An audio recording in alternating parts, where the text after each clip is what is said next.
Is Tim White, Better be good. 1972 graduate of California State University, East Bay.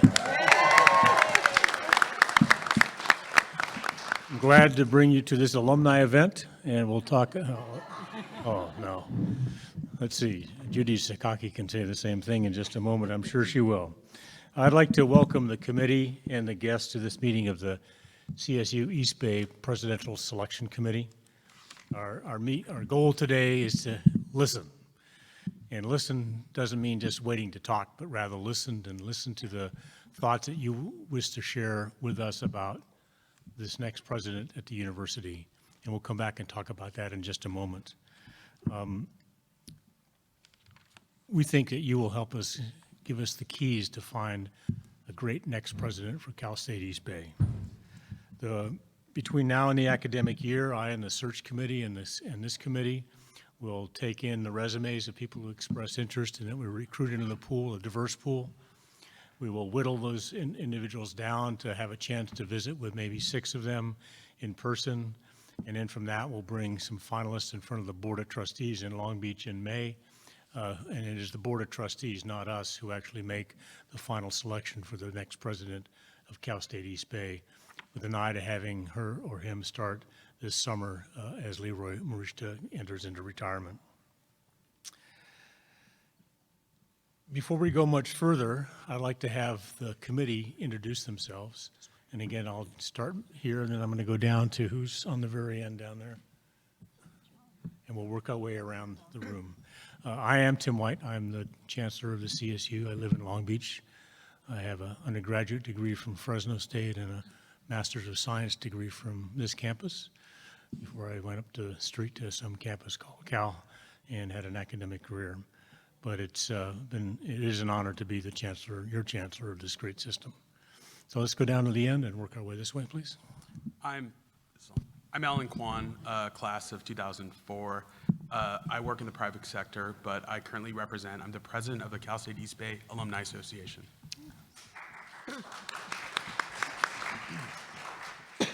Good afternoon. I'm Susanna Espinoza. I'm the Vice President for Student Affairs and Enrollment Management here.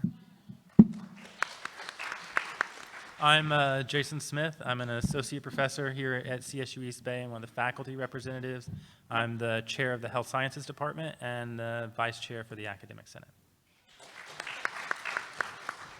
Vanessa Yingling. I'm an associate professor in kinesiology and a faculty representative. Good afternoon. I'm Judy Sakaki, president at Sonoma State University, 2-time alum of Cal State East Bay. Hello, I'm Michael Lee. I'm the chair of the Academic Senate here at Cal State East Bay, a professor in anthropology, geography, and environmental studies. I am kind of a graduate. I have a certificate in online education from Cal State East Bay. And I'm currently a proud California East Bay parent. My daughter is here as a transfer student. Hi everyone, my name is Daisy Maction and I currently serve as ASI president. I'm very much looking forward to your input. Thank you. Hugo Morales, trustee, Fresno. Hi, I'm Lisa Booker, your staff rep, and I am also an alumni of Cal State East Bay. Good afternoon, I'm Soki Hewitt, Deputy Chief of Staff for Chancellor White. Good afternoon, I'm Karen Nakai, Chief of Staff for Chancellor White. Hi everybody, my name is Zach Smith. I'm a senior partner with Whit Kiefer. Hi, I'm Jeff Comfer. I'm a principal with Whit Kiefer. Hello everyone, my name is Alejandra Gillette Teran and I'm a senior associate with Whit Kiefer. Hi, my name is Renee Hirschfeld. I'm the Executive Director of Community Child Care Council of Alameda County. It's a community-based organization, and I've worked with Hayward Promise Neighborhood with CSU East Bay since it started in 2011. Really excited about it. My name is Patrick Devine. I'm a graduate 89 and 91. I've taught a few classes here to give back. And I helped the 2 students who were in my class develop the business program for Pathwater at my kitchen table. Yes. Hi, everyone. I'm Kabir Dillon, and I serve as ASI Executive Vice President. Good afternoon, everyone. I'm Evelyn Nazario. I'm Vice Chancellor for System-Wide Human Resources, and I have to say, for a Friday afternoon, you guys, it's great to see such a packed room and so alive.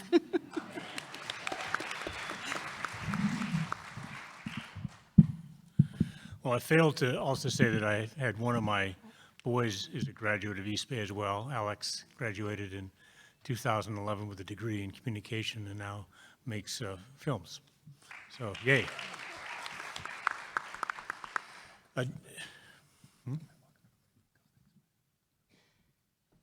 Michael wants to interrupt me, but that's because he's a president. I'm only a chancellor. Well, chair of the Academic Senate. I just wanted to I was remiss in not welcoming everybody from in the search committee here, the trustees and everybody to our wonderful campus. I know that everybody here will do a great job in representing our views and goals for our new president. It's a very important job, and I'm glad to see you all here, and I welcome everybody today. Thank you, Michael. The trustee that chairs the committee is Jack McGrory from San Diego, but when Jack accepted our request to chair this, he also let us know that he had a huge family commitment and can't join us today, so that's why I'm actually doing Jack's job for him today. Also unable to join us today is Bishop J.W. Macklin. I think as we go into Black History Month, folks who are responsible for our African American churches have a really busy schedule, so he sends his regrets, but will participate in all the other meetings. We expect Latifah Simon to join us, hence the name tag on the left. Hopefully she will be able to be here. She's a Bay Area native and member, trustee of the Board of Trustees. And then Becky Eisen is the final person who is a trustee as well. Becky lives in Oakland, is a graduate of San Francisco State, and had a conflict and couldn't be here today. But all of the folks that aren't here today will have a chance to view this webcast, which is going live right now.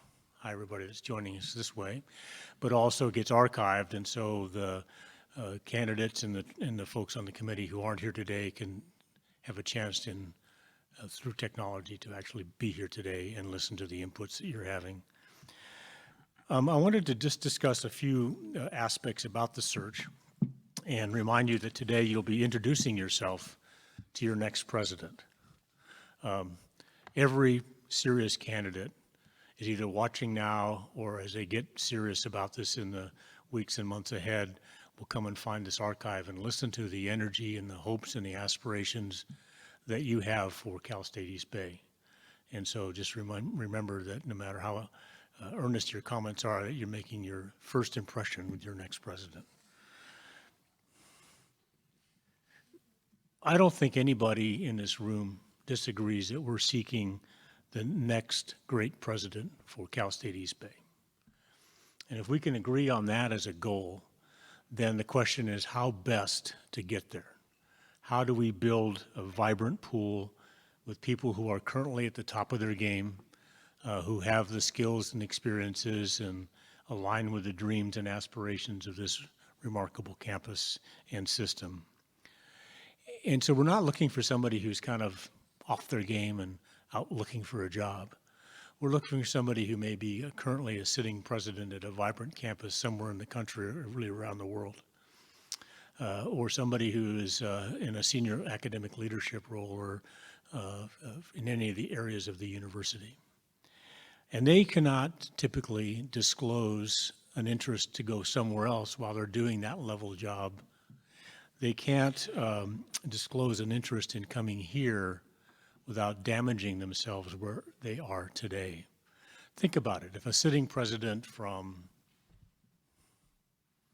Michigan built good relationships with the Academic Senate, has great fundraising going on in Ann Arbor, is the trustees, the regents, strong positive relationship, working as a team, the senior leadership team, everybody's together, and then he says one day, I'm going to go out west and take a look at this job at East Bay. I really like it here where I am now, but I'm going to go see if there's a better thing for me elsewhere. And then comes back and everybody's kind of scratching their head, well, is that person committed to here or to there? and then doesn't get the job here and has to go back sort of the tail between the legs, it changes the relationship forever. And once a month, maybe once a week this time of the year, there are people who are in leadership positions across America who in public searches go back home and get fired. And we have a moral responsibility, in my judgment, that we're going to appoint one president, but we can't trash the careers of 2 or 3 or 4 others in order to find that one. So just in sort of a relationship issue, we've gone about doing these searches in strict confidence. Now, I know that there's alternative points of view about how to do a search for president. Some people feel strongly that it ought to be an open search, where all the applicants are known and everybody gets marched through campus and so on and so forth. But our experience has been that that just does not lead to a high-quality pool, and therefore it does not lead to a high-quality outcome. So I want to distinguish, though, our thinking between strictly confidential versus this idea that we're doing it in a closed way or a secret way. It's not secret by any means, but it is confidential. But this committee has been elected by you. Action Maxon has been elected by the students to represent the student body. Same thing with Michael, same thing with staff, same thing with alumni.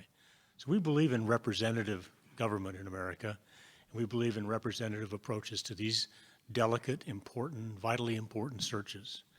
And so it is your views that we hear today, your views that you can send into our website, but your views that come through in talking to those who are representing you as a so-called stakeholder, a member of this great community, is how your voice gets heard and how the judgments get made as we go through and reduce the people who raise their hand in interest down to a working group of semifinalists, to a group of finalists, to a single selection. So I encourage you, if you have thoughts that you don't raise today that you want to have put forward, get a hold of the right person that's up here, or send stuff directly to me or to the search firm, and we'll make sure it gets into the selection criteria.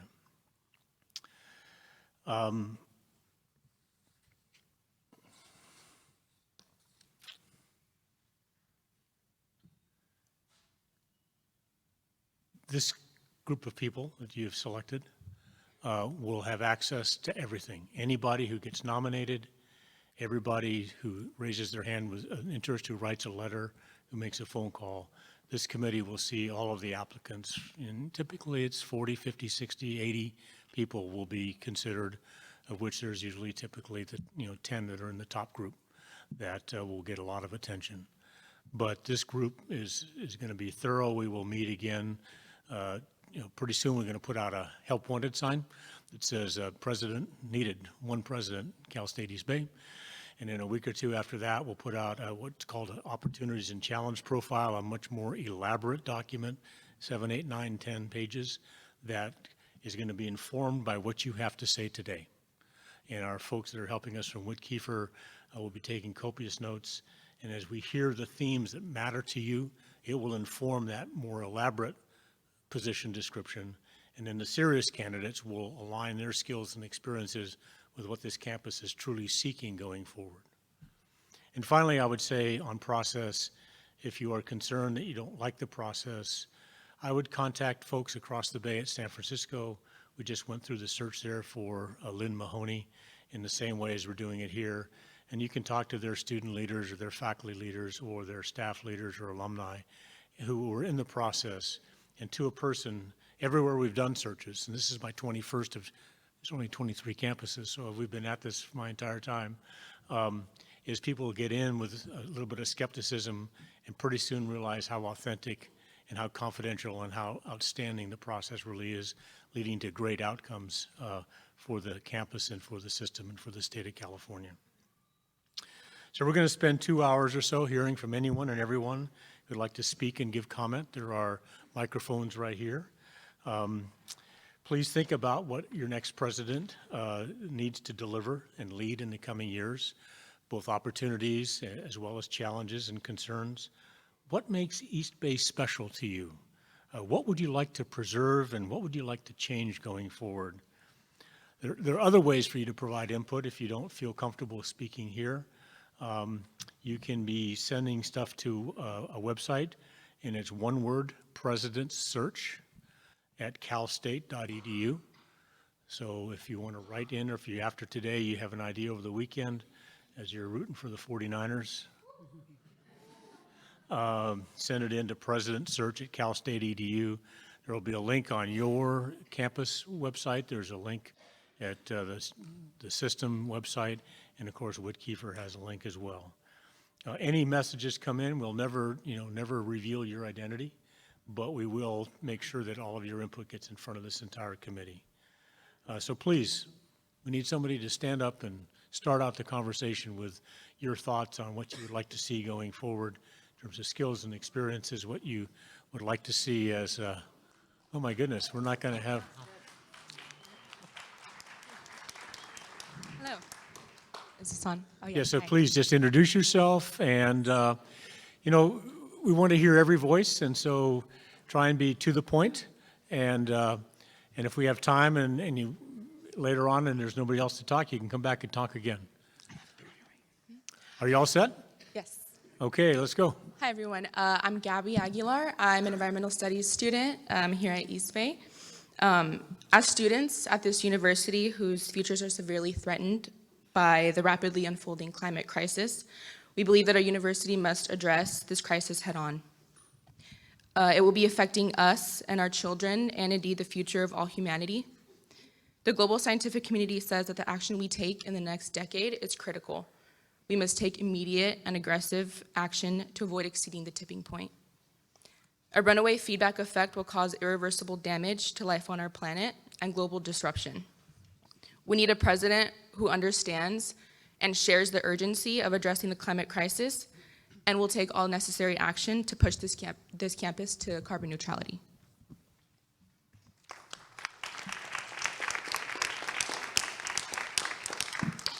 Thank you, and we're not going to answer every question, but Gabby, do you want to be president? We can just short circuit this thing and just get on with it. There we go. Hi, my name is Chandeep Singh, and I'm also a student here. People of color and working class communities are at the front line of climate crisis. We live in the areas that are high risk of flooding, mudslides, and wildfires. It is our neighborhoods where toxic factories and refineries are built, and we are the people that attend this university. We need this university, CSU East Bay, to be leaders in sustainability. We are to stand in solidarity and support of such communities, to empower and uplift their students by making carbon neutrality a priority.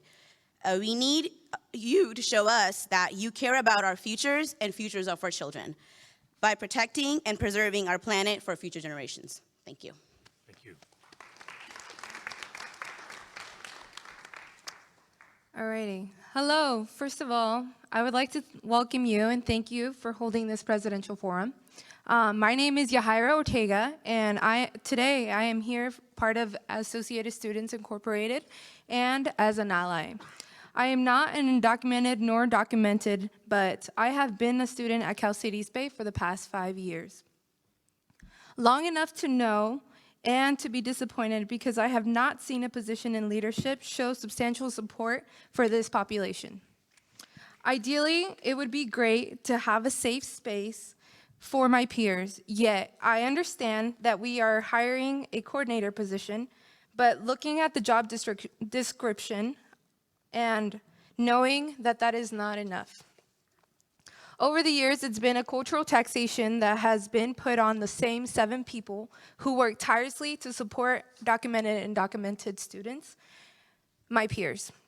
I have personally witnessed Undocu Task Force working on various projects during breaks, weekends, holidays, instead of being with their families for no compensation. And yet, not even a thank you from this institution. I would like to take the time to publicly and personally thank the 7 members of the Undocu Task Force for all their hard work.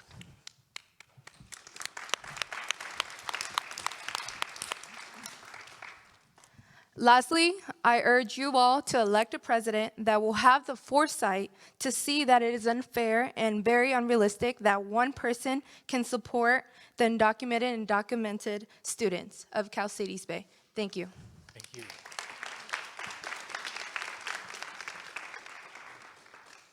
Hello, my name is Jesus Sanchez, and I'm an environmental studies major.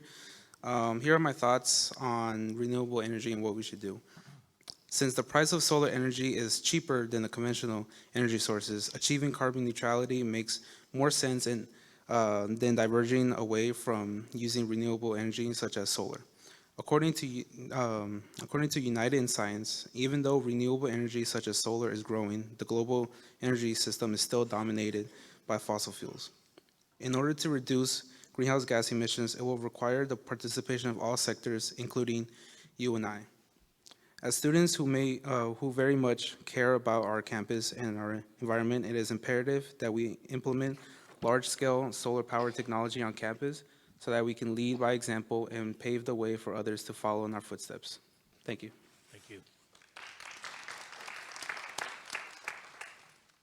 Hello, everyone. My name is Steve Robinson. I'm also an environmental studies major here. I can't help but notice a lack of solar panels on campus, as previously mentioned. I've seen other institutions incorporated ground-mounted photovoltaics on their land and don't see a reason why our campus can't adopt this to contribute to our energy demands. I understand that we have slowly tried to incorporate the solar option. However, I feel like the issue of climate change is much more pressing, and the solar option needs to be taken more seriously. Thank you. Thank you. Good morning, East Bay. My name is Dylan Brignon. I'm a senior environmental studies student. We need a president who will prioritize our transition into carbon neutrality as a campus. The first step in doing so is to invest in solar technology to meet a majority, if not all, of our energy needs as a campus. Not only is solar a cleaner, better way to buy power, but it is at the most cost-effective rate that it has ever been. And we have the privilege of being able to purchase it at 7 cents a kilowatt hour, which is nearly half that of the national average of 13 cents. Also, as one of the most diverse campuses in the nation, we need to commit to protecting our community comprised of so many working class people of color. Studies by the EPA and NAACP have shown that low-income minority communities are disproportionately affected by the effects of global climate disruption. Not having the adequate systems in place to protect them in times of climate emergency, as we have seen during events such as Hurricane Katrina, the tragedy in Puerto Rico, and the fires here in California, where less fortunate communities are unable to bounce back after suffering such devastating blows of losing their businesses, homes, and more. As the epicenter of the Green Revolution here in Silicon Valley, we have the responsibility to lead by example and demonstrate to the rest of the nation and world that the transition into sustainability is the only logical, ethical, and responsible choice to make, which we have the opportunity to do here at East Bay. Thank you. Great. Thank you. Hello, my name is Marissa Moreno, and I am a senior at Cal State East Bay. And one of the issues that I see on campus currently is transportation. A lot of students cannot afford a vehicle, nor do they want to pay for public transportation. So a way that I feel that could help is perhaps putting clipper cards or making the student ID a clipper card. I do know other schools have done that, in fact, so I don't see why we can't do that as well. So I'm hoping that maybe East Bay could be one of the top schools to incorporate that with BART as well as AC Transit, find ways to make it affordable for students to come here. And hopefully that will also raise the graduation rate in making students want to graduate from here. So thank you. Hello, everyone. My name is Alfonso Vergara. I am also a senior here at Cal State East Bay. And here in California, let alone the Bay Area and Silicon Valley, we are the hub of electric vehicles and renewable energy resources. It is our responsibility to be the pioneers of this movement because we set the standards for the rest of the nation and potentially the world. By prioritizing renewables and electric vehicles on our campus, we can make a positive impact on our local economy, community, and the environment in a positive way that hasn't been seen before. Thank you. Thank you. Hi, my name is Tim Bacon. I'm an environmental studies Senior graduating, we need a president who will create an effective sustainability transportation plan to meet the CSU East Bay Climate Action Plan. An issue on campus is the recent November 2019 policy change ending the free EV electric charging rates to students and faculty. It was eliminated. It's eliminated that would have been an incentive for the campus community to use EV cars. The student body pays an exorbitant $400 in parking fees per school year. The EV charging rate is an additional 32 cents now per kilowatt, which is more expensive than the PG&E's at-home rate of 22 cents per kilowatt. The president and cabinet should create a policy to make the charging free. This encourages the campus community to use clean transportation and reduces the campus emissions. SF State, Chico State universities, and many Northern California community colleges do not charge for their EV chargers. The president and future cabinet officers have the opportunity to seize on this sustainability project benefiting the campus community and our children's future. Thank you. Hi, my name is Zachary Henke. I'm an environmental studies senior here at East Bay. According to the United Instant Science 2019 report, since pre-industrial times, approximately 1750 to now, the concentration of major greenhouse gases in our atmosphere has drastically increased. Carbon dioxide is up 146%, methane up 257%, and nitrous oxide up 120%. All of these gases are currently affecting our climate and will continue to do so for generations to come. We need a president who is dedicated to establishing a campus and cabinet focused on renewable energy, sustainability, and green building. Thank you. Good afternoon. My name is Tahira Chambers. I am a senior environmental studies major. And as we all know, CSU East Bay is an institution that emphasizes sustainability as well as bringing forth the future climate activists of this nation. And just as climate activism begins with education, the buildings that house this knowledge should be made sustainable as well. If our education on sustainability and environmental studies continues to evolve, our buildings should follow suit. Students spend every day in classrooms in outdated buildings susceptible to heat loss and/or inadequate circulation of air. Then, the sizable amount of students who live on campus have to deal with the same, if not worse, conditions. In addition, on top of not being completely energy efficient, older buildings on this campus are not adequately equipped to withstand natural disasters such as earthquakes. And seeing as we lie right on the Hayward Fault, this poses a huge safety issue on top of an environmental one. It makes no sense to pay excessive amounts of money for buildings that waste excessive amounts of energy and reduce the overall quality of life for students. Green buildings not only foster an environment that invigorates and motivates students, they also reflect the values of what CSU East Bay embodies, which in this case is sustainability. Thank you for your time. Thank you, Tahira, and I can't help myself. That's why we should all vote for Prop 13 in March to create the funds to do exactly what she said.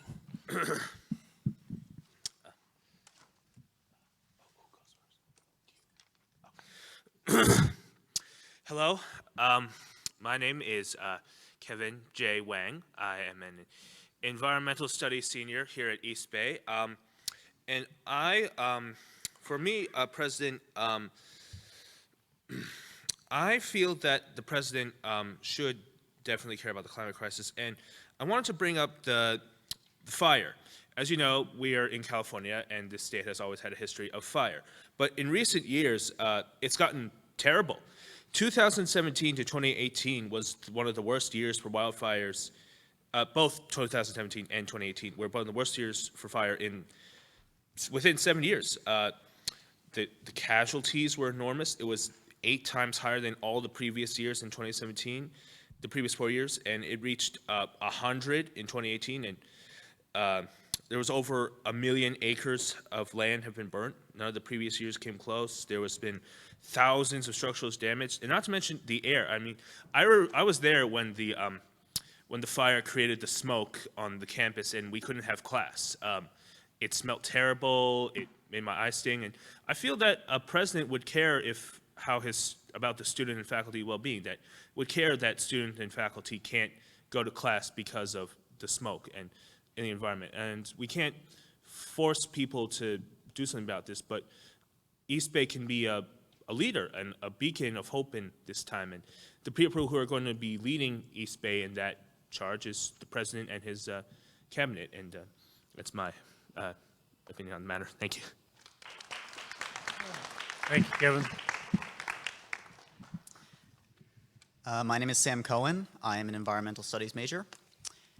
Going off of what Tahir was saying about buildings, we need our buildings to meet the LEED standards, leadership in energy and environmental design standards from the U.S. Green Building Council. So far, we've got one LEED Gold building and one LEED Platinum building. The new core building is supposed to have solar on it, but so far there's been no commitment. We need our next president to be absolutely committed to meeting LEED standards and going solar. Thank you.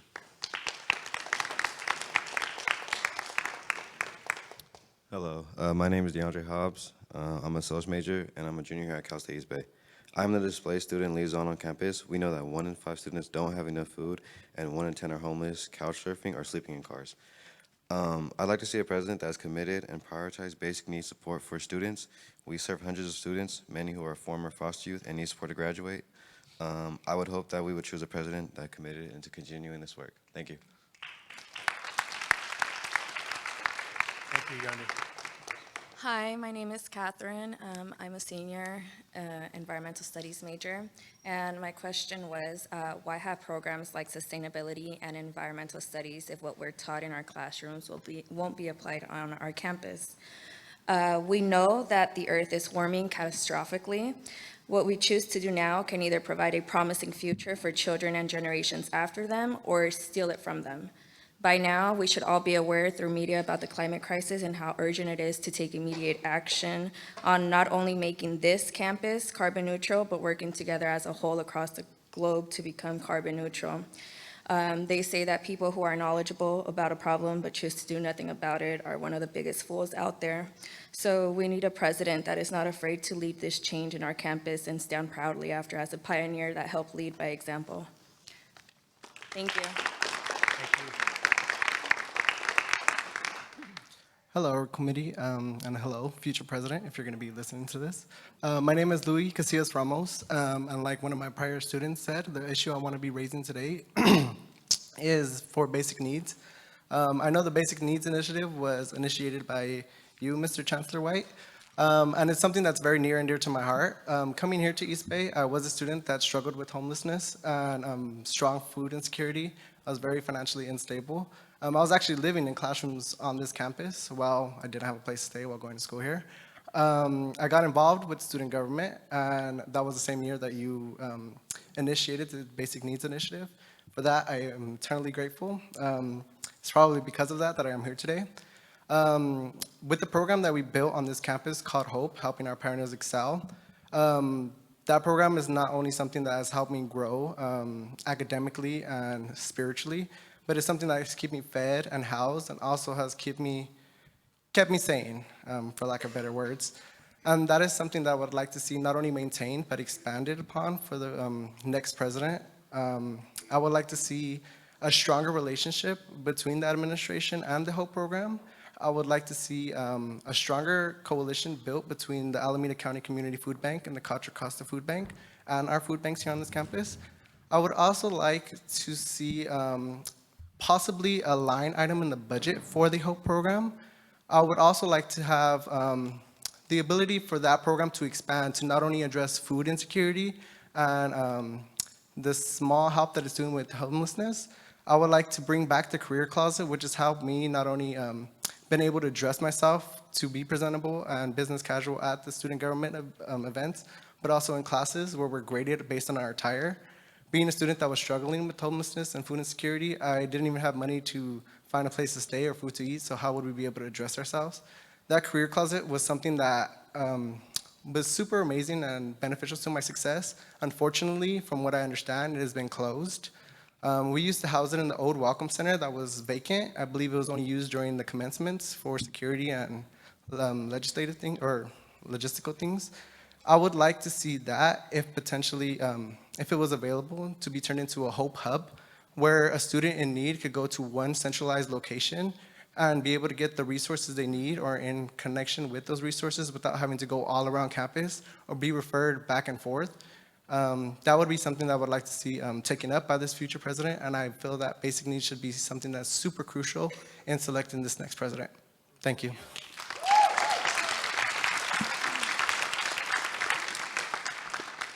Louis, I'm proud of you, man. I'm proud of you. Hello. First and foremost, I would like to recognize the Ohlone peoples whose traditional land we are standing on. I would like to recognize that we're able to take up space on this campus and what we call Hayward today due to the contribution of the colonization, displacement, rape, and genocide of the Ohlone peoples. And I would like to recognize the indigenous diaspora that imperialism and colonialism have created, not just in the Americas, but throughout the world. Hello, my name is Lala, and I am a fifth year here at CSU East Bay. In the time that I have been here, I have seen the way that the school is commercialed within like, oh, it's one of the most diverse campuses within the CSU system. However, our identities are not for this institution to be used as a commodification of who we are. And I have understood throughout my years here that this institution and this campus is actually very anti-Black and anti-Indigenous and anti-Brown, folks without documentation. We have yet to have a Black Resource Center on this campus. We have yet to have a Dream Resource Center on this campus.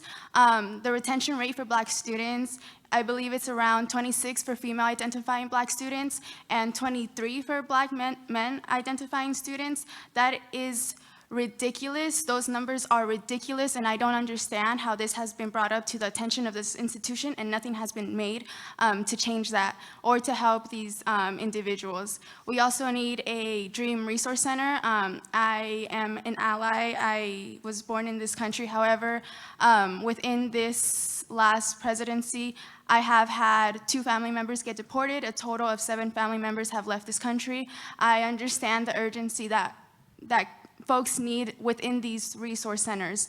I have cousins that are going in institutions. I have friends that have came because they thought there was a Dream Resource Center, and then they come here and it's just a website, which is ridiculous. It's time, if we're gonna be building things like a core building, there has to be some type of funding for Black resource centers as well as a Dream Resource Center. And with also just acknowledging the land, we have yet to have some type of acknowledgement for the Ohlone peoples, and within acknowledging just the indigenous community here, it's also our duty to continue to take care of the land and everything that it provides for us. So thank you so much. Thank you, Lola. Hello, my name is Patrick, and I'm a fifth-year senior student. I would like the next president of Cal State East Bay to consider our impact on the climate as well as I'd like them to oversee the implementation of more solar power on campus, obviously. I'd like to see more buildings improved, especially the science building, which is one of our most populous buildings, and it's still just recently had its asbestos removed. It is one of the oldest buildings on campus. It's one of the most busy buildings on campus, and it hasn't seen a renovation besides the first floor in God knows how long. The universities also failed to provide electric vehicle charging. We recently started charging well above market rates for that, and that's a huge huge disincentive. Additionally, I am concerned from reading the STARS reports and the CAPIT report that we might not be able to reach some of the state-mandated emissions reduction requirements. And failing to meet those requirements is not only a black mark on the university, but it's a black mark on us as individuals and our fight against climate change. Thank you, Patrick. Hello all, thank you all for being here. I'm Riley Miller. I'm a fifth year here at Cal State East Bay. I am involved in Greek life and in student government. A few things I want to address just from what I've seen and heard through my 5 years of being here. I really want a president that's actively involved around the students. I want a president that, I get you have an hour lunch, spend 15 minutes walking to Micklejohn and back to your office and talk to a few students in between. understand kind of just how their days are going and what they're up to, how their classwork's going. Just make us feel like we're not just a number here at Cal State East Bay. I also have been in a handful of committees, being that I am in ASI, and almost every committee has called out that I'm the first student input that they've seen in years. I believe that even just with the president walking around and seeing people and having that active perseverance to help the students and really know what's going on with them, not just from what the staff think that they know, is very, very important. I also want to have a president that looks at retention rates more. I get it. 4 years is really hard to graduate. However, at East Bay, it's only 11%. In 5 years from being a freshman is 32%, and being 6 years is 42%. Those numbers are crazy to me. We are always promised that if you take 16 units, you'll graduate in 4 years. How often are you able to get 16 units of classes that you actually need with the proper professor, with someone that you can actually learn from, things like that. Our advising also needs some touching up. I went in last semester and I wasn't able, during advising time, and I couldn't even see spring semester classes. I'm a graduating senior and I wanted to make sure that I was gonna get out of here on time. And not everybody has class priority registration, which is very rare to come by. I also believe that our faculty and staff need to have more care for them. They don't get recognized for their services, for their achievements, for things that they do beyond East Bay, which is huge, or even promotions within their own departments. I'm a kinesiology major, and I know we've had a couple change in staff, and I rarely heard anything except from that staff themselves because I asked them. I've seen a lot of great faculty leave because East Bay can't afford to keep them or offer them similar benefits. I get our funding might not be the greatest as other CSUs, but we should be able to do something to keep these staff, because being at least in Greek life, right? I've been in for 5 years and we haven't had an advisor that was solid and officially the Greek advisor for more than 2. And even during those 2 was half transition. So we feel very undermet with our needs, and we are one of the biggest communities as a whole on campus, and I feel like they need to be addressed more. Being with things being addressed, basic needs, as my past couple peers have said, our food and housing insecurity is very, very high. Who came up here was great. I love that. That is what we need. We need more students to speak out so that more people understand how it's not scarce, that it's not rare. It's super, super common. I've been there. A lot of my friends have been there. Different things like that. And we need to have a president that pushes for initiatives that target the groups that are usually historically undermet. East Bay is very diverse. However, I've seen a lot of unequitability where according to Google, our demographic is 33% Hispanic, 23% Asian, 16% white, and 11% black. And I haven't seen, just like the person before me said, there's not a lot of things I've seen pushed towards it. I know that there's certain resolutions and certain things that we're trying to do, but we need a president who is the all kind of seeing leader to really have that energy to push forward and make East Bay what it really says we are. Thank you. Thank you. Hi, everyone. Thanks for having this session on. My name is Elijah, and I'm an environmental studies graduating senior. Something I'd like the hiring committee to look for is someone who has been an educator and someone who understands the challenges a teacher faces. Someone who has a background in solving environmental issues. Someone who is not afraid to both try new things and keep the systems in place that work. Someone who advocates to keep small class sizes while at the same time fights to give departments more resources to teach in our modern technological era. Thank you. Thank you. Hello, my name is Eurydice Pamela Sanchez. I'm Director of Programming of Associated Students Incorporated. I was one of Lala's friends that came to this school thinking that we had some kind of support for undocumented students. I'm a documented student, and one request or demand that I have for my future president is to please put his feelings aside and put ours before his. I heard before, his or hers. Yeah. My bad. Caught it. Or they. So I understand that sometimes as an ally, there might be some kind of fear.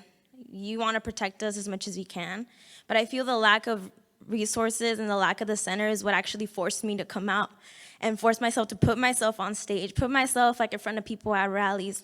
And if that was here, I think I'd still have that secret. I'd feel more safe with that center. Another thing is, ever since I joined student government, I started noticing a lot more things. You start learning more about what's missing, what students want. And there's honestly times where I get frustrated because I'm like, this isn't something we should be fighting for. This is something that the university should have already had, should be working on. We as students can only do so much. We only have a certain amount of budget. Things like basic needs, that's one of our initiatives, and that's really hard to accomplish with the budget that we have. Things like our toiletry initiatives and things like that, that should be, in my opinion, across the whole CSU system, free toiletries for all the restrooms that we have on campus. Things like that, that we shouldn't be fighting for, but we have to because of the lack of work being put up here. So that is all I have for today. Thank you. Thank you. Hello, I'm Angelica De Leon, and I currently serve as the ASI Senator at Large. And not only that, I'm also a second-year sociology major. And as we know, college can be really difficult, especially within Cal State East Bay. We know that the majority of students are from first-generation and low-income environments. And because of that, their mental health can be really, really impacted. Now, approximately 1,100 college students commit suicide each year, making it the second leading cause of death among college students. And roughly 12% of college students report the suicide ideation throughout their 4 years or however long they're in college.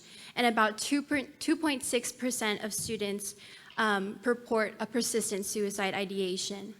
And personally, I believe that those statistics and those numbers should be down to zero. No student should ever feel that their first option is suicide.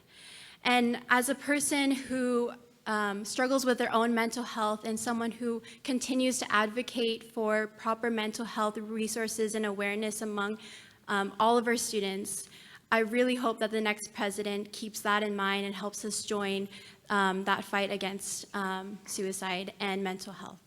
Thank you. Thank you.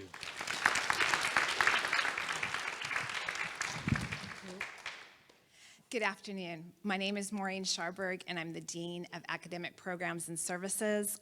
I've been at Cal State East Bay for 4 years, and before that, I was at 24 years at San Jose State, so I have my 20th year in the system. So I want to give you my wish list for the president. So our next president needs to reflect and then build on the community and strengths that President Marishta has successfully executed. He has taken our campus from good to great. The next president must take our campus from great to greater with respect to people, place, and purpose.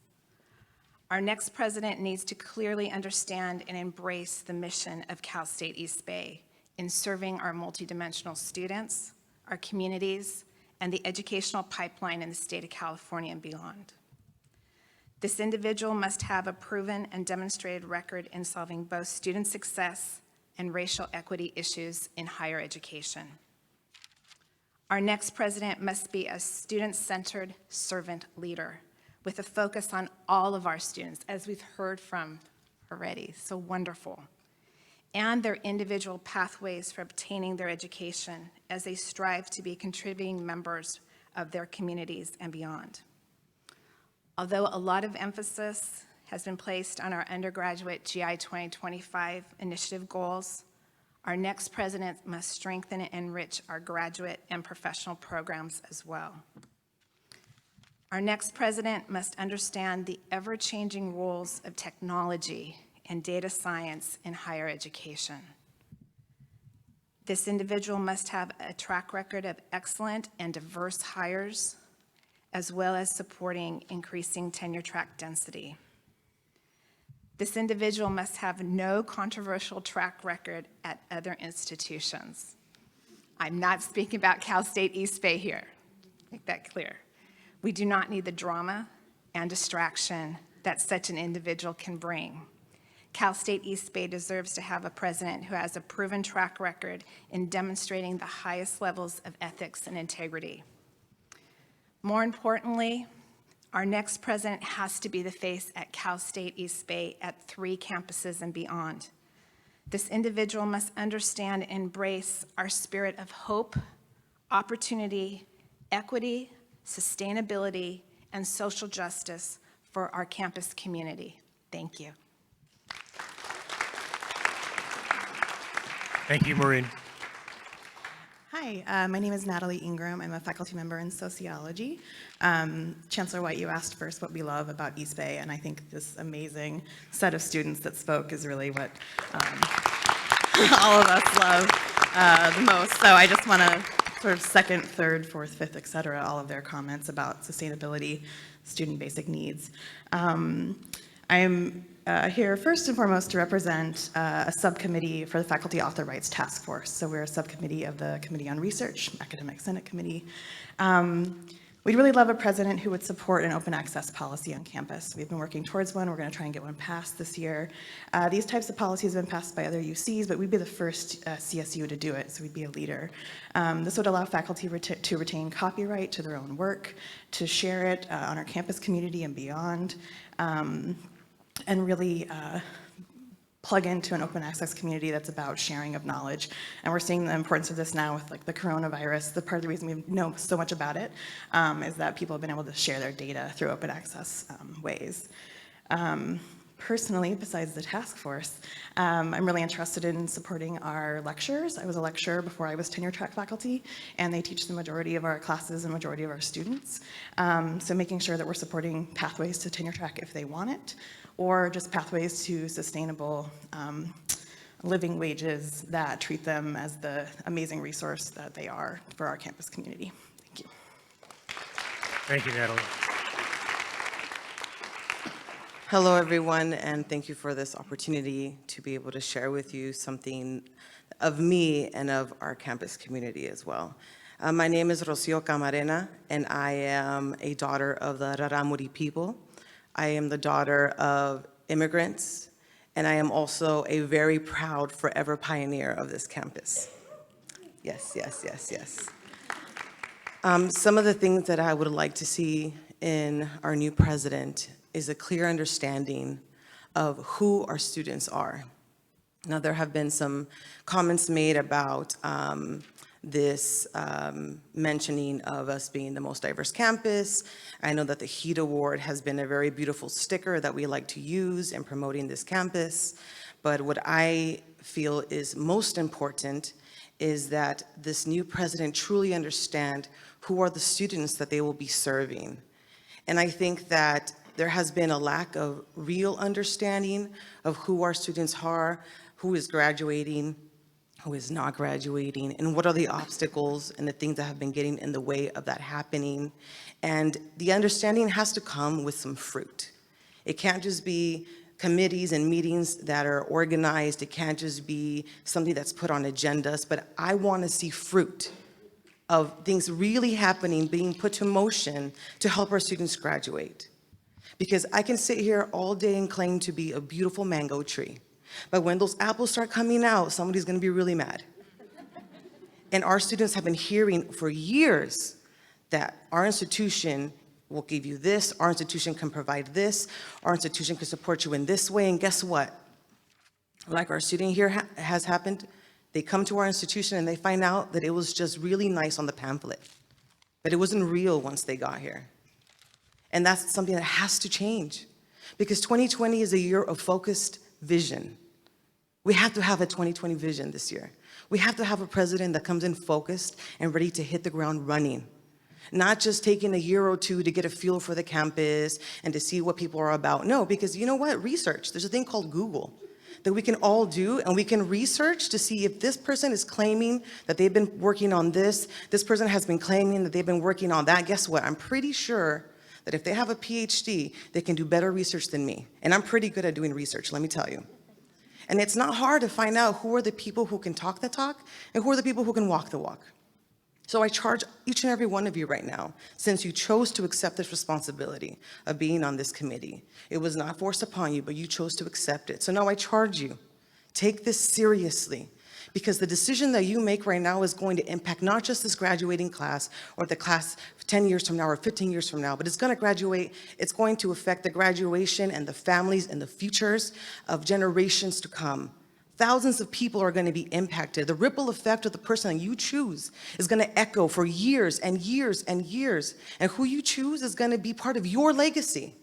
Because I know that you all care about your legacy. I know that all of you care about making a real impact, of showing fruit for the things that you claim to love and care about.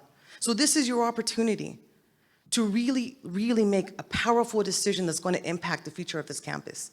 And not just this campus, because we are here in the Silicon Valley, and what happens in this area affects the entire world. So this is not just something that's going to impact our region and our students and maybe California. No, this is going to really affect the entire planet. I promise you this. And more importantly than the environment, and more importantly, in my opinion, my humble opinion, of the changes that need to happen in supporting the infrastructure, we need to focus on the inside, the people who are running this institution. Because it serves no good to have panels on the ceilings and to have, a better water system if the same people who have been obstacles to this institution's progression are still here. So I really hope that this new president comes and cleans house, gets rid of the people who have just been collecting paychecks without earning them with integrity and truly putting our students first, because then and only then can we make this true systemic change that we need. So I implore you, do your research. I implore you, think with your heart and not just with your mind, because I know you're all brilliant, and I appreciate all the hard work that's taken for you to get to the levels that you are. But this is going to take more than just critical thinking. This is going to take heart, because this person is going to have to truly, truly care. And not just see our students, as has already been previously mentioned, that they're just numbers. We are all here, those of us who work at this campus, for our students. It is because of them that we are employed. It is because of them that we come here. It is because of them that we do all the stuff above and beyond. And this president has to show that. There has to be fruit, that they understand that our students are the only reason why we're here. Because without them, what's the purpose of an institution then? So I implore you, please take this serious. Please, please take this serious. And I look forward to your decision. Thank you.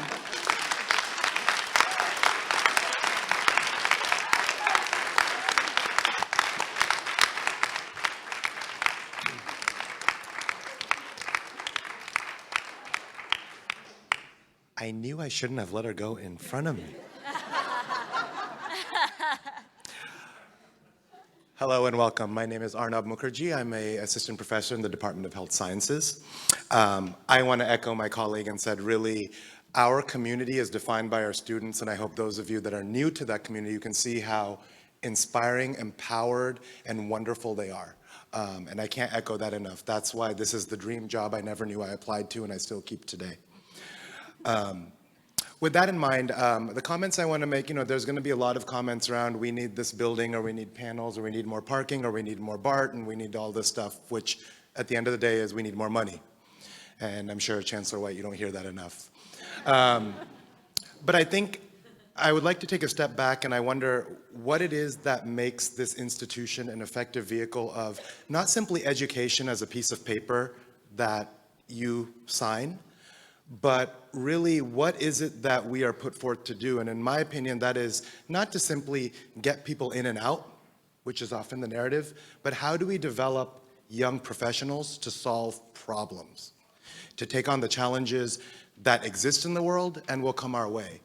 And to that end, I hope that we look for somebody, a president who is not only sort of the vision of who embodies all of that, but in a practical way supports those contentions. For many of us, we are withheld to these admittedly artificial metrics of getting people graduated in a certain amount of time. But the question I ask myself is, what do they do after they get that piece of paper? Because that's what keeps me up at night. Yes, We got you in, we got you out, you took some online classes, you did this. And we live in the Bay Area. There are kind of some other universities around here, some of which have perceptions that they are more rigorous, that are more reputable. I disavow that notion because I know who our students are and what they do. But the question then becomes, what environment do we put them in to be able to tackle those issues, right? And as many of my colleagues have said, you know, we have panels, we have committees, we should do this, we have high impact practices. At the end of the day, we want to do something innovative and we get the same response, which is, we don't have the resources to do it.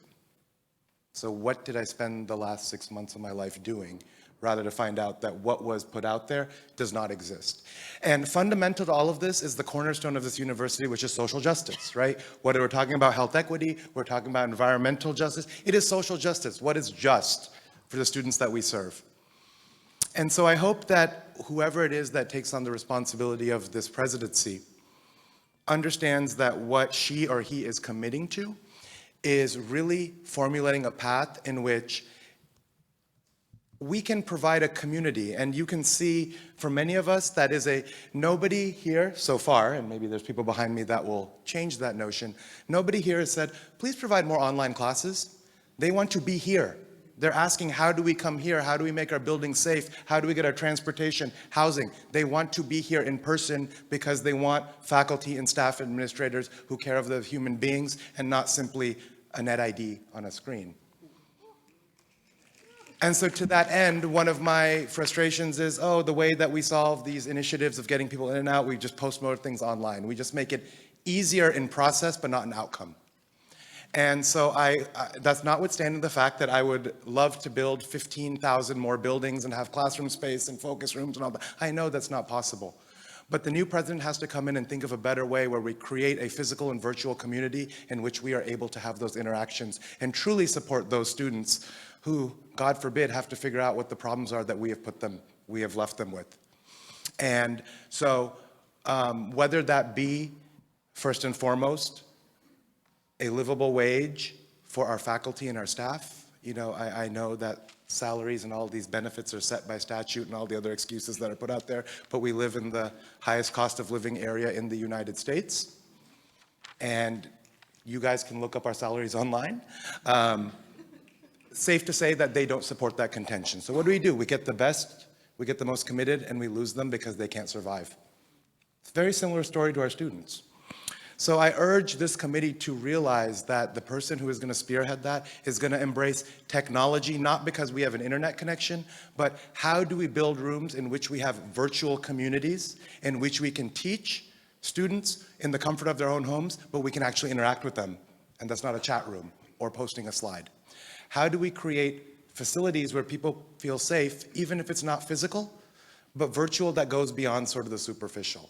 And so we expect somebody who, emblematic to Silicon Valley, is truly innovative, acknowledges, embraces the fact that climate change is destroying everything that we're doing, understanding that equity has not been realized yet, and understanding that those change agents are the folks sitting to my left, and we need to support them to succeed. Thank you.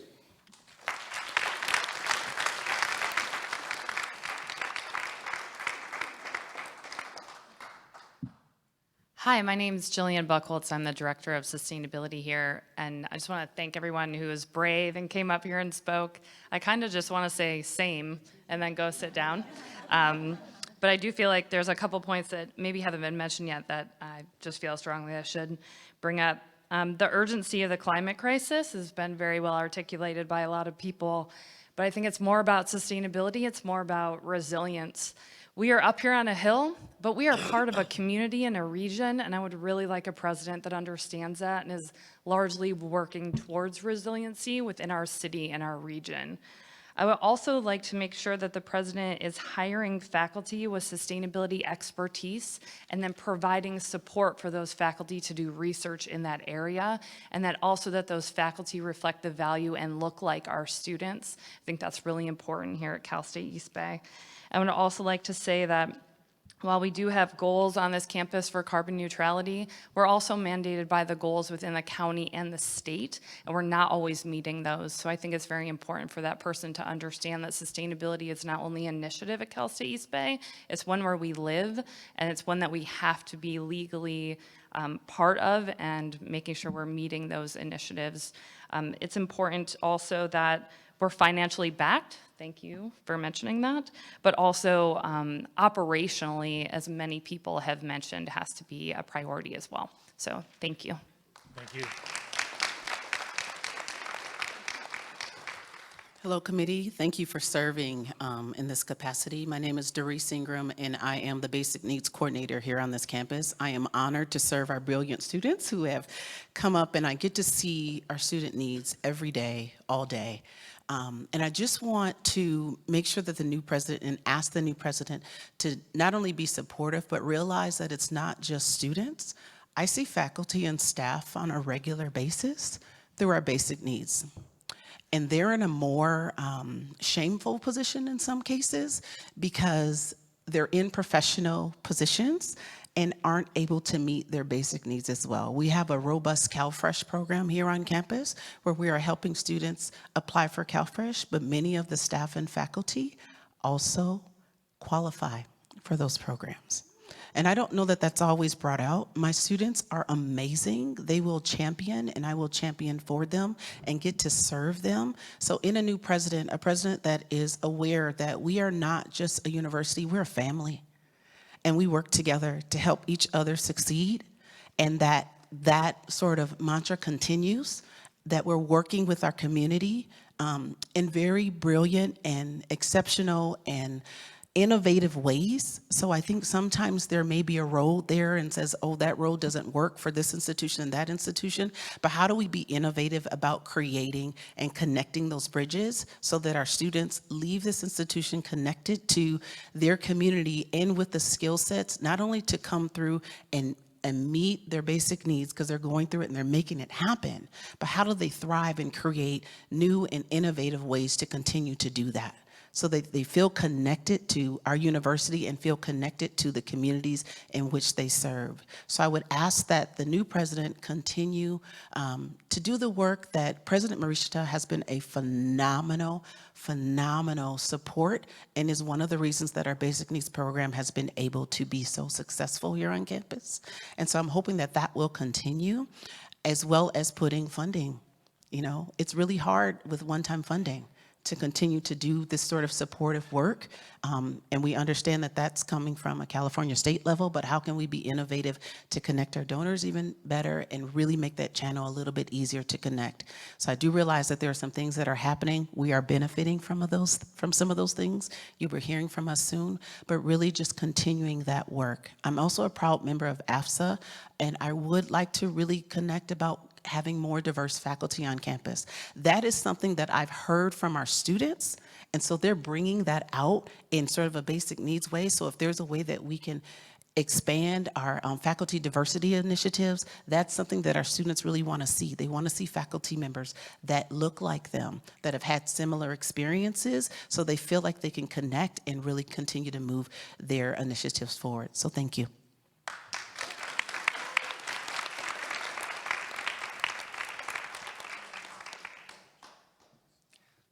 Madam President, Maxine. My name is Damone Hale, and I've listened to a lot of good comments. But Otto Freitag, late professor here at Cal State, Hayward at the time, would say, I hate to be the one to drop the turd in the punch bowl. I am without question. The last chancellor I worked with was Ann Reynolds. Chairman Brophy was the chair at the time.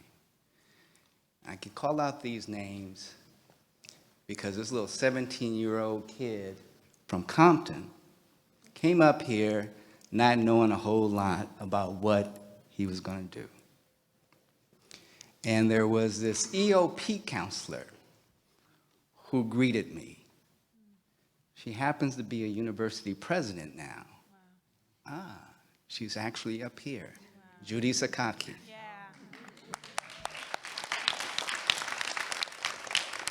What kind of president we need?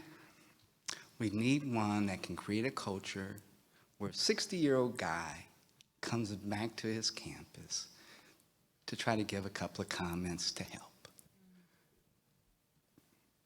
At the time that I got here, the Bakke decision had just been rendered.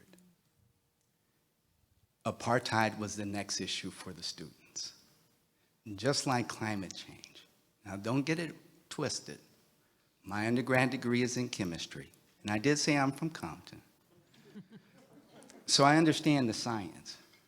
But the issue for students was apartheid. We were taking it down. Bakke decision, reverse this, anti-discrimination, what? The students was challenging it. But we had a president that created a culture here that allowed us to grow. There used to be, the faculty had this program, this group called UPAC. Remember that? The University Peace Action Committee, where they organized teach-ins, where I learned about Central America. I didn't know about Central America coming from Compton, right? So we need a president that allows that kind of dynamic, and we challenge all the issues that's been raised. Now, I do believe, and I was going to have a little bit more fun today, because I was going to say that I don't believe President Marista is eligible for retirement, because he has an incomplete. And I believe there's a Ed Code statute that prevents this retirement. And it's along the lines of a serious topic, and that is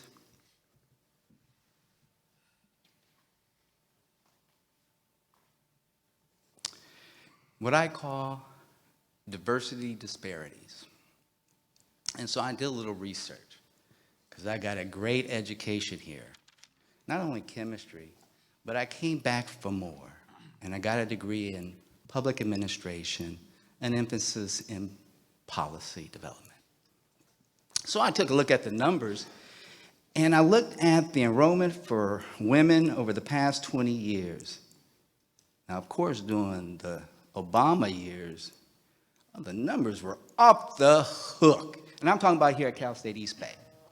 I mean, in 2015, under this president, he just took it off the chart. There was over 1,085 women who enrolled. Now, 20 years ago, that number was 455.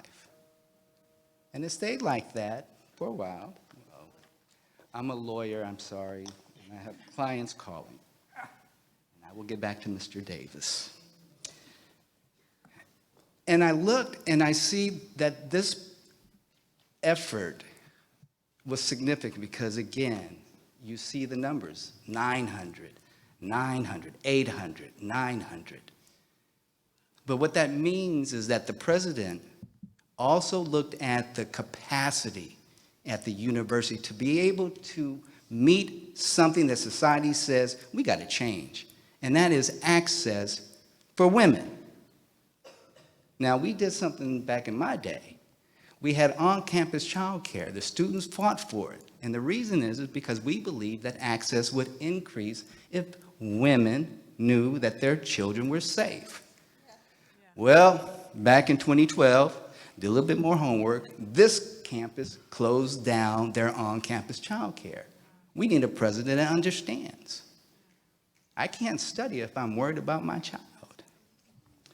But now, here's where the disparity, and this is why I think we got Marista for at least one more year. I look at the African-American enrollment for the past 20 years, and you'll see it's pretty much a flat line. We started off in 2000 with 75 entering into Cal State East Bay, at the time, I think Cal State Hayward. And it goes up to like 200. I mean, that's good. Not bad. No, it is. It's horrible. Not when you think about Oakland as one of our feeder communities. This is unacceptable. So we need a president. Can you imagine? Now, I didn't tell you, I'm a criminal defense attorney, and I served on the Juvenile Probation Commission for 10 years. because I care about the kids that look like me, that came from communities like mine. And I look at this and I go, you know what? If this kid at 17 could look up, I didn't have all these programs, we didn't have the centers, and we need those things. But we didn't have it then. I had Judy Sakaki, I had Charles Radcliffe, Enrique Mendoza. If you want to know what we need in a president, we need a president that can create a culture so that students remember those names because they were important to them, okay? So when I look at these numbers, it's a flat line. So here's what I'm thinking we got Marishta to do.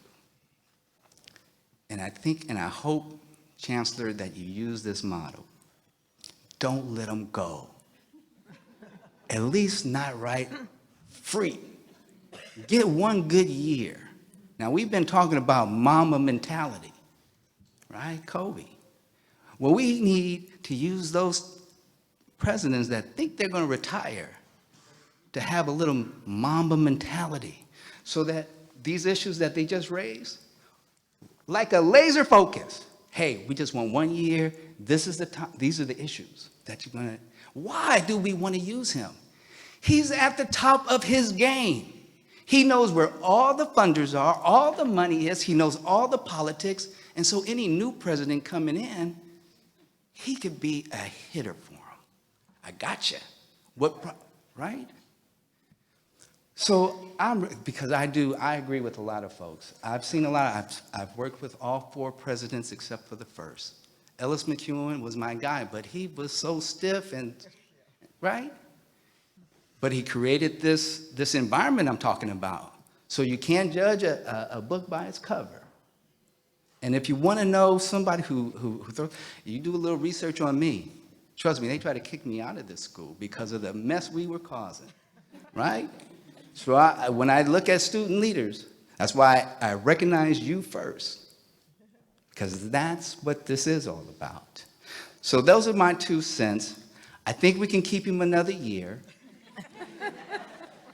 And then the whole thing about money, that's a simple thing. And that's why we want him. Because the university is a business. And I know the academic senate is going to be having this discussion, you guys. Oh, we need somebody who's on the academic side versus somebody who's on the business side. But we want, and trust me, it gets deep. They get very vicious in those academic senate meetings. But we do need somebody who has a business sense. We need somebody who can make it rain, because these students, and I love you all, because you guys, I've just closed my eyes and I'm listening to us. We have demands. They have demands. I'm over there. They have demands. And this is the opportunity for us to give them that foundation, because they're going to go out and fight.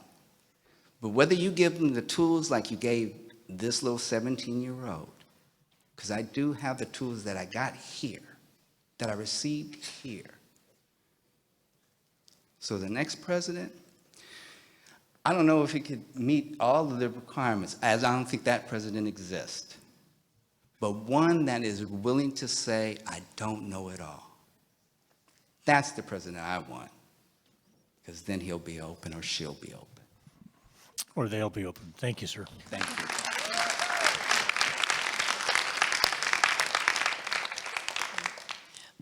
First, I want to thank all of you for your service, because I know that you all feel passionately for education, and that's why you're here, and there's so many different dimensions.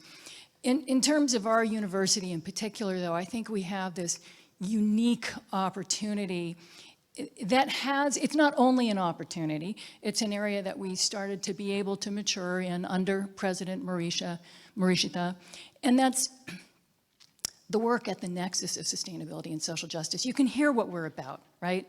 It's those things. And for me, sustainability is the biggest social justice issue, but you can formulate that arrow can go either direction, depending on how you formulate it.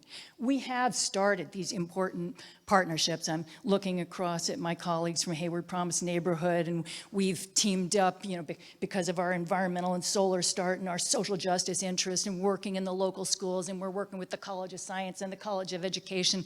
So we've started to do these kinds of really exciting partnerships. So I think that the person that we need has to be really good at identifying and leveraging partnerships, both in the business community, because we also have this, we're probably in the most outrageous community in the world in California, both in terms of financial and economic development opportunities, but the development opportunities that are associated directly with sustainability and social justice, right? So having someone who can make those links, and I think that follows directly on my prior colleagues' comments. And yes, yes, yes, I'm very bad at clicking my fingers. I used to be able to do flamenco. If I could do that, I would do that for everything that the Susans have said. They're right on. So, but thank you for what you're doing and for the opportunity to work at this very cool place. Thanks, Corinne. For the record, that was Karina Garbizi, Professor of Anthropology, Geography, and Environmental Studies. Good afternoon. My name is Bruce Simon, and I'm currently the Interim Executive Director of the Institute for STEM Education. I've been here for about 7.5 years, so the only president I've worked for is President Marishta.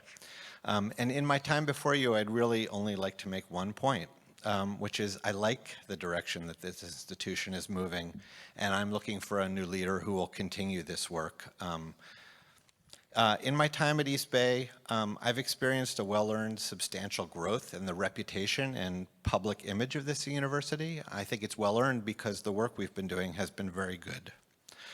To a large extent, I attribute this to the work of President Marishta. He's been a humble leader who has been very approachable by all members of the community. It's also been very clear that he has great pride in the accomplishments of the students and the faculty and the staff of the university. Yet he was very direct and pragmatic when confronting the challenges we've faced. Since his first day on campus, he made it clear that this is not an ivory tower. It's not separate from the community it serves, but it's an integral part of that community.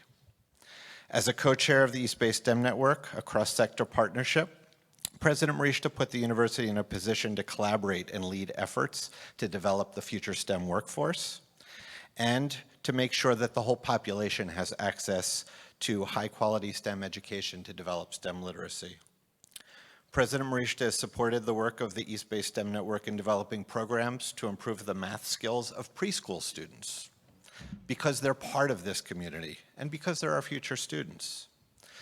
In his support of the Institute for STEM Education, President Marishta has provided concrete support to the faculty whose grant-funded research is providing professional development to thousands of local teachers and developing a network community to improve the skills of the STEM teacher preparation faculty here and across the state and beyond. The Institute, with his support, has also provided opportunities for thousands of high school students and Cal State East Bay students to visit local STEM businesses and learn more about the possible STEM careers in the local community. I share these examples not just to celebrate the achievements and accomplishments of President Marishta, but also to describe some of the initiatives begun over the past 8 years that I hope will continue for the benefit of our students and for the community. No individual, not even a president, is solely responsible for the accomplishments of an institution like Cal State East Bay, but they can create the culture and environment in which this growth and these initiatives are possible. My hope is that our new president will join this community, eager to learn about our work, ready to lead innovation and improve promising programs and practices, yet humble enough to seek our feedback and input about what we do well and what needs to be improved. Also, they should be committed to the success of Cal State East Bay as an integral part of this larger community and an engine of transformation for the local population. Thank you. Thank you, Bruce.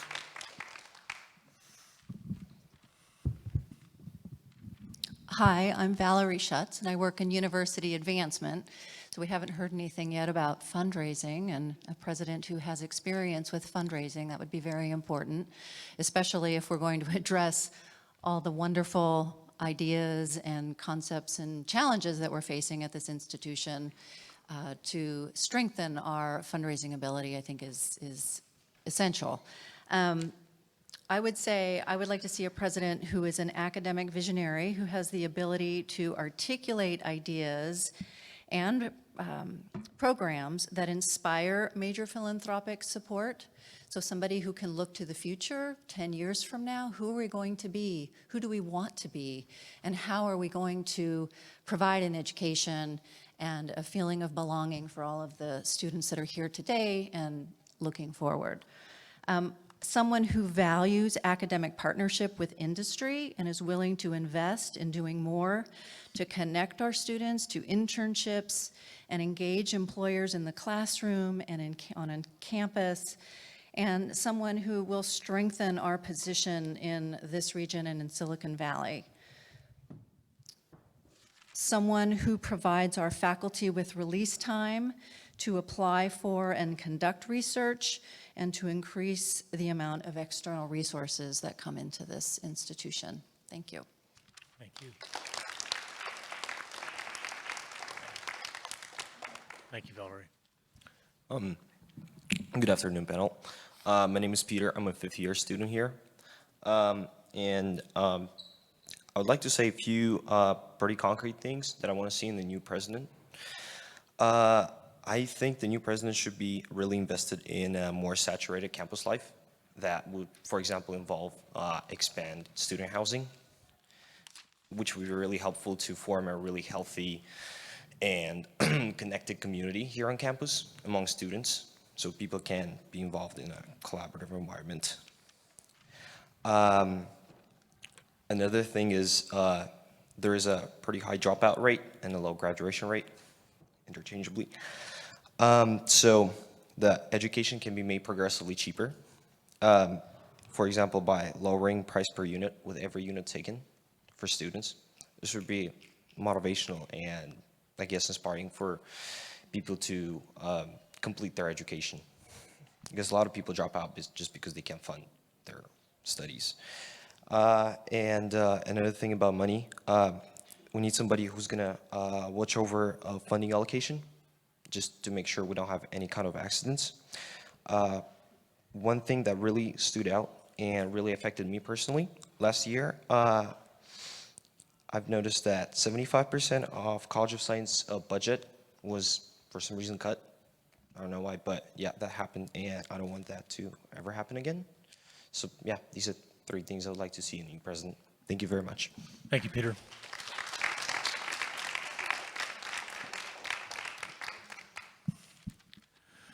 So I know some of you came just to listen. But now that you've listened, there may be something that's missing that hasn't been said, that should be said for the record. You may not be polished, you may not have it jotted down on your iPhone or a piece of paper. It doesn't matter if it comes out screwy and backwards. I just think this is a wonderful opportunity. We have about 25 minutes left to just capture the things. And if you know of voices that we haven't heard, at least give some inkling in so we can find those missing voices as we think about putting this search together. I must say, I have done 1 or 2 of these in my going on 8 years, and I think I want to apply for the job. Since I'll be out of a job soon, I might as well, come back around. Hi, my name is Desiree Cuevas. I'm a 3rd-year psych major on East Bay. I'm also a ASI member. It's also my 3rd year in ASI. I'm also a 3rd year living in the dorms as well. Like a lot of colleagues and students said, I've attended so many meetings, written so many agendas, passed a lot of resolutions, asked for support, and the answer I always get is, we don't have funding, I can't do this right now, I don't have the time for it. Just last semester, I passed a safety resolution. I think safety is really important. Our students pay $20,000, and I met students from Long Beach who had to use their headphones to lock the doors when they had an accident on their campus. Cal State LA didn't know what was going on. They had 1 cop car parked outside the library. Didn't get any updates.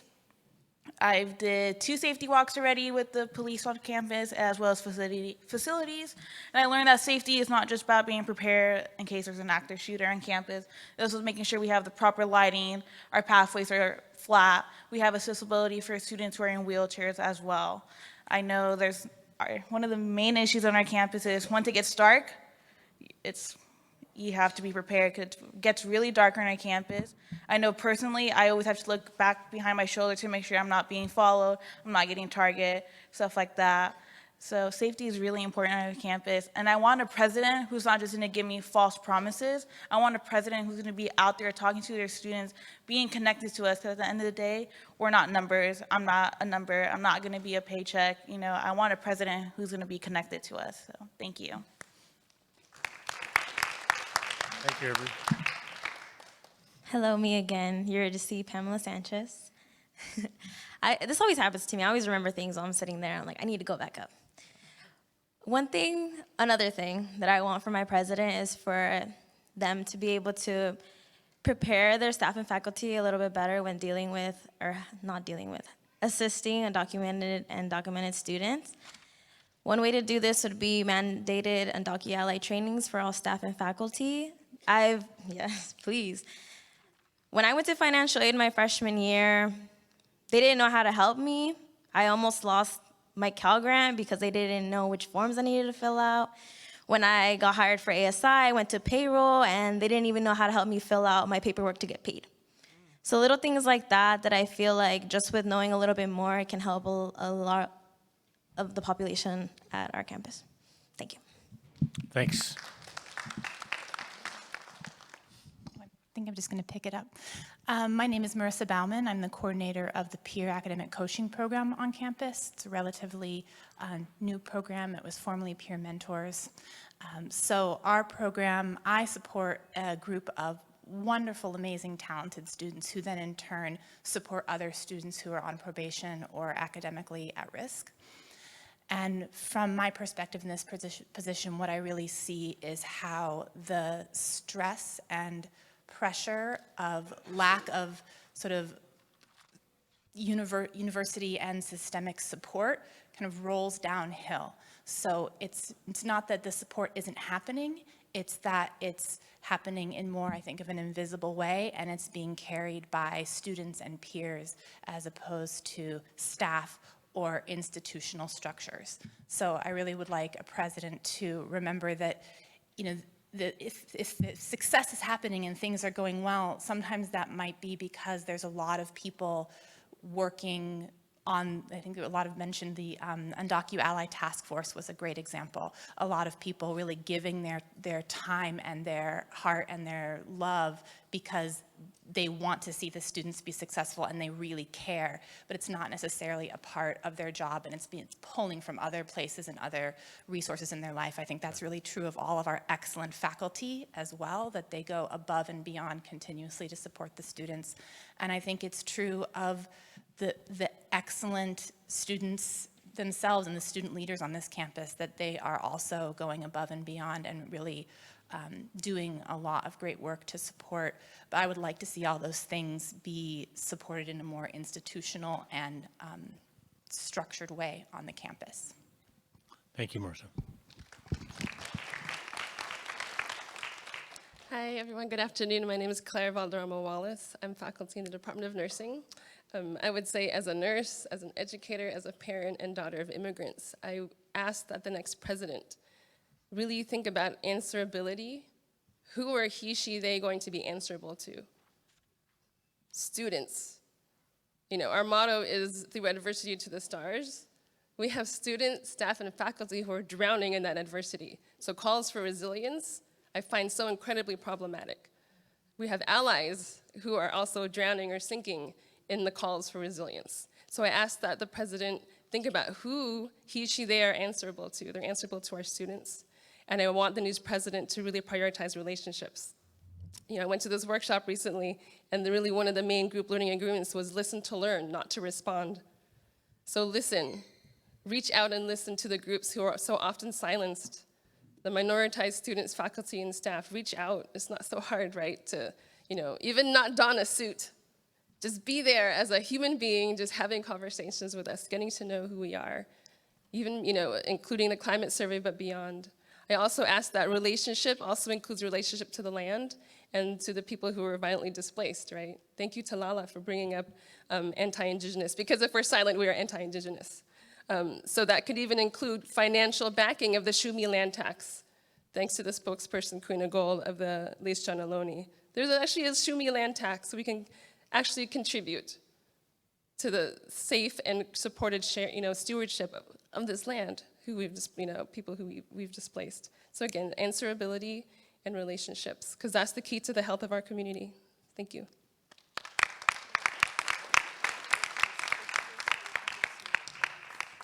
Thank you, Claire. That was awesome. Me again. Hi, I'm Louis. Out of all these comments that were super amazing and I highly support, there's one thing that I find not lacking but neglected, and that would be the Concord campus and also our satellite campus out in Oakland. I would like the president to not only be aware of these campuses, but also be present and just available to these students. Because I've spoken to students at the Concord campus that always seem to think that they're the second-class students. They always talk about how, oh, the East Bay campus always gets these amazing events, or even just the president walking around saying hi to students, and they don't get anything of the sort. So that's one thing I would really love this committee to emphasize, is that we also have the Concord campus, which has amazing students and tremendous potential to not only expand, but to also have programs expand within that campus, like the food, the whole program at that campus. And many, many, many others. And also the Oakland campus, I feel, even though that we're renting out that space and it's a very tiny space, I feel that the president should show face there. It's part of this campus, it's part of East Bay, and it's something that we should take ownership of and not just a stepchild of this university. Thank you, Louis. I'm Kevin. Hi, Kevin. As you know. I just want to talk about accessibility services. I myself have a disability in the form of autism, and one of the reasons I came to this university is there was an excellent program here for people. This school is very supportive of students with disabilities, whether it's mental or physical. I mean, you can clearly see that by the amount of wheelchair ramps and stuff we have all over campus. But I just hope that the new president would be still willing to fund and support disabled students, and thank you.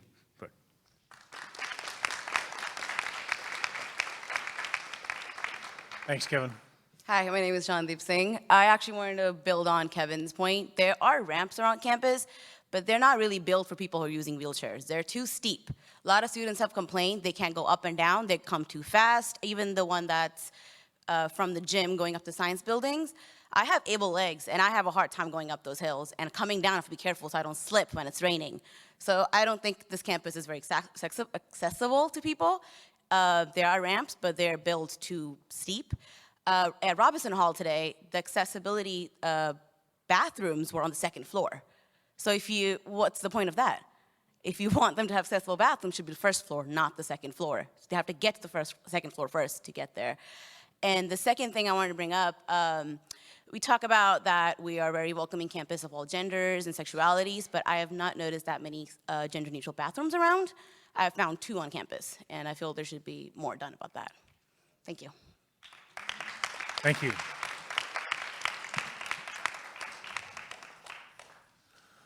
We don't want an attorney to talk again. You know, I was trying to avoid this, but just a couple of examples, because it's never good to not identify some, not at least offer some possible solution. For example, the African American enrollment. There's an example in the system. President Arciniega at Bakersfield, when he was looking at the Hispanic enrollment there, what he looked at, he said, because I was appointed to the Chancellor's Admissions Advisory Council. So we were looking at the new admission requirements at the time, which students were opposed to. But what he found was that looking at the ACT, that Hispanic students did surprisingly well, significantly well on 2 of the 3 tests.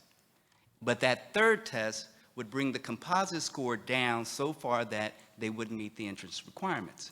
So if my memory is correct, he got a special project for Bakersfield for special conditions. So they would admit these students and then provide them support in the areas that they thought they were lacking. Out the box thinking, addressed an important issue. Another campus in our system that does an incredible job in social services, at least they used to when I was active, and that's Humboldt State. Humboldt and their social services is off the hook. The students are working with their various agencies, getting obviously all the experience in the world, but they're addressing those issues that are on the grounds, those everyday issues. If we have a president that, again, is willing to say, I don't know it all, then the possibilities of addressing everything in this room that was said is possible.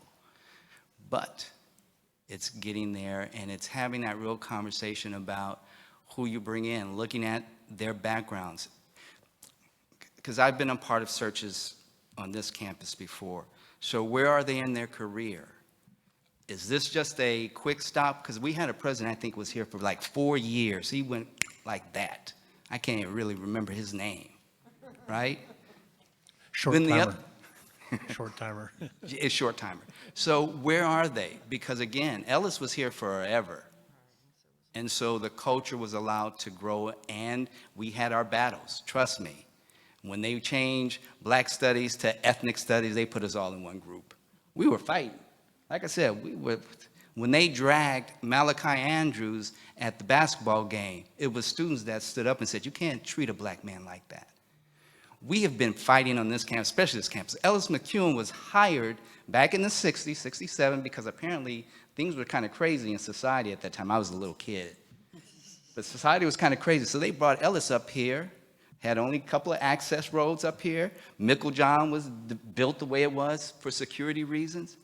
There's a time and place for everybody. Right now, we need for all these reasons. When I look at this number and I see the flat line for enrollment of African Americans, I can tell you, do you know what a difference? Say if we had 1,000 African American freshmen enrolling like the women, do you know what difference it would make in those communities that those young folks come from? Right? So, yeah, we can do this. Thank you, Damon. Yes. Hi, my name is Nora Munoz, and I also work in university advancement. I want our next president to think holistically about the campus and the community, and particularly in regard to housing. I know that there are students and faculty and staff who have trouble living in this area because it's very expensive. And we've talked about salaries and making sure we have funding for all of those things. But I think that housing is a really important issue also, and I don't know that it was really fully addressed before. So I think that the next president should think holistically about that in the whole area. Thank you. Thank you, Norma. Hi, everybody. My name is Jess. I'm a staff member here. First and foremost, thank you to the students who spoke truth to power. We needed to hear everything you had to say. If you have more to say, please come back up because we have about 15 more minutes or less, a little bit less. Anyways, one thing that I would like to see in our next president is someone who really values the relationship between academic affairs and student affairs and sees that the success of our students is something that needs to be a team effort, and that making our students, sit in class and learn and get their degree that way is just on one part of the equation. The other part of the equation is how do we see them through and have those different touch points with our students throughout their tenure here. And I think that right now what we need is more than just these little one-off positions. So for example, we are having an African American coordinator, one person. We're getting someone who's going to be a dream coordinator. That's one person for these very large populations that we need to see succeed. And so as someone who is also a first-generation student of color, who is part of the queer community, I think that we need to see someone who is going to be holistic in their approach and not look at our students as coming with a deficit, but seeing their stories and their experiences as an asset to what can make East Bay better and the greater community better. Yeah, and I think that's it, so thank you. Thank you, Jess.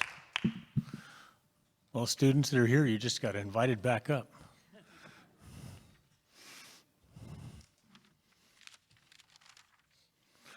Well, I must say, I'm proud of my alma mater.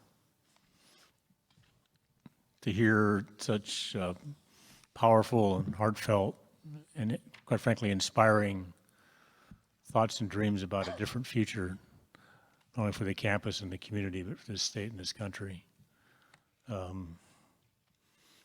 You know, the job of a president is not one, and I think you spoke about this in a corollary of what you spoke about, Damon, is you know, the president is one person and can help set a tone, but can also say, I don't know.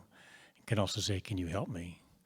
And while I know sometimes the titles of presidents and chancellors and chairs and so forth get in the way, if you view this as some of you have said, Justice said, sort of an ecosystem, that we're all in it together and we tie together regardless of what our title or our job is, that's how communities actually, in good times and bad, get stronger, more resilient, more powerful, more welcoming, more inclusive. So I think we're onto something really special here, standing on the shoulders of Leroy and his team to take East Bay up. But now, since I've been speaking, we have two more who would like to offer their comments. These will be the final words, and then we will say thank you. Yes.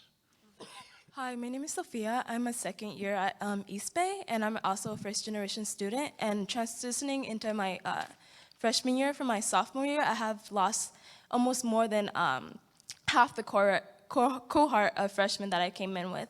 And that really makes the experience of second year more or less enjoyable because I don't have friends really to be around me and I have to make new friends again.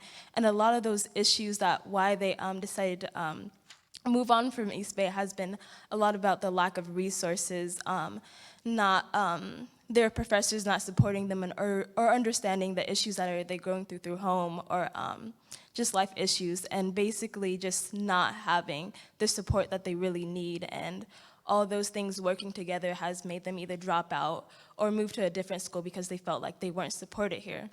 And I really want a president that really understands that that we have a very diverse population and all those people have different issues and even coming from different backgrounds, and they all need to be addressed differently. We can't just group people together, even our minority students, African American, Latinx, all those people have different issues because they're individuals, they're just not a group of people.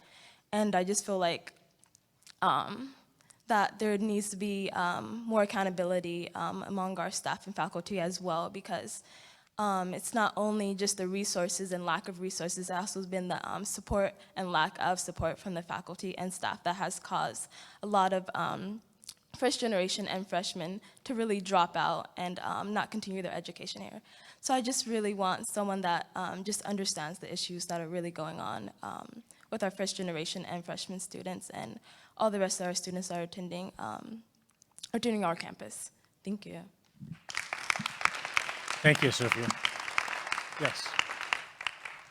Hello. As an ethnic studies major, I think it's very important for me to come and just say the importance of my department.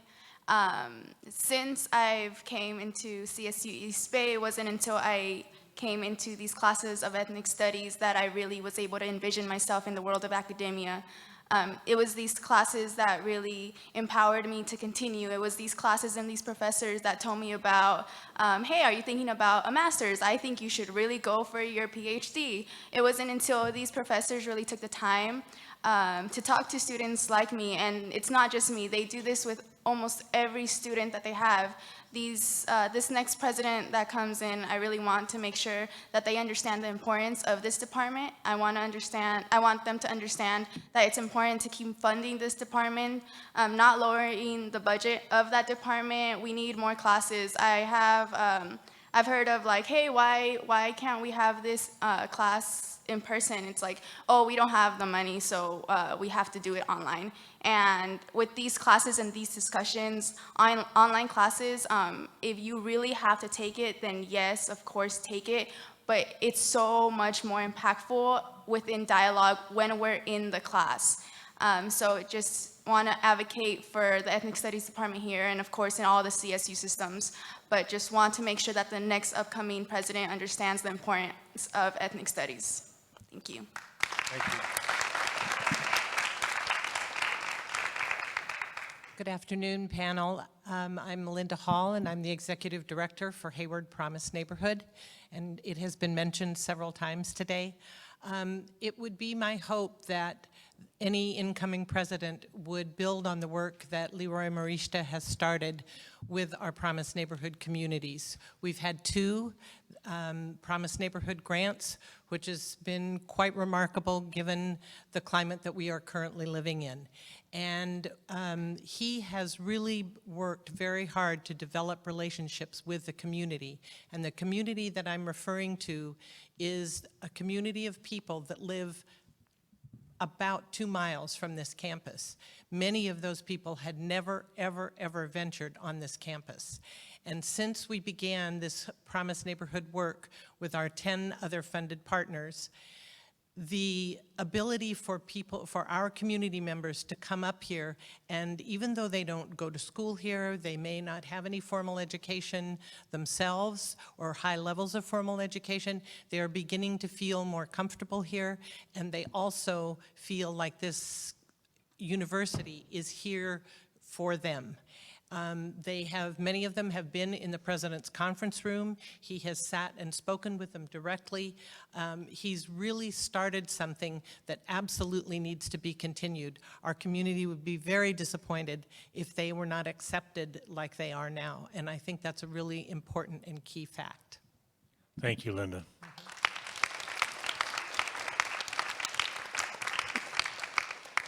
Well, you may get that, as I do often.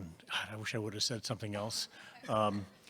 President search, all one word, president search at calstate.edu is where those thoughts that didn't get expressed you can do. Sooner rather than later, if you want them to influence our more elaborate position description, that will go out in the market. Also, if you admire a president or a leader anywhere around the country who you think you'd like to have as your next president, submit the name and any contact information in 20 to 30 words as to why you think we ought to reach out to him or they to see if they're interested in this job. Don't worry about whether you think they can come or not. Let us do all that stuff. But again, you can use this same email address in strict confidence to put a name forward. Or if you wanted to connect to me directly and personally, I'm T-White, all one word, T-White, at calstate.edu. And again, I won't ever give attribution unless you want me to, but any thoughts that you want to share, that'd be great. And with that, we will say thank you to this committee who is going to work day and night on all of our behalf to find the next great president of Cal State East Bay. And I want to thank the committee for the amount of work that they have coming at them. Again, the process is we will be, this group up here whittles it down to 3 finalists, and then we pass the baton to the Board of Trustees in Long Beach, who are the actual folks who will then sit down with the finalists, and it is the board that is the final decision maker on probably one of our most important tasks, which is to select leadership for each of the 23 campuses. Thanks again.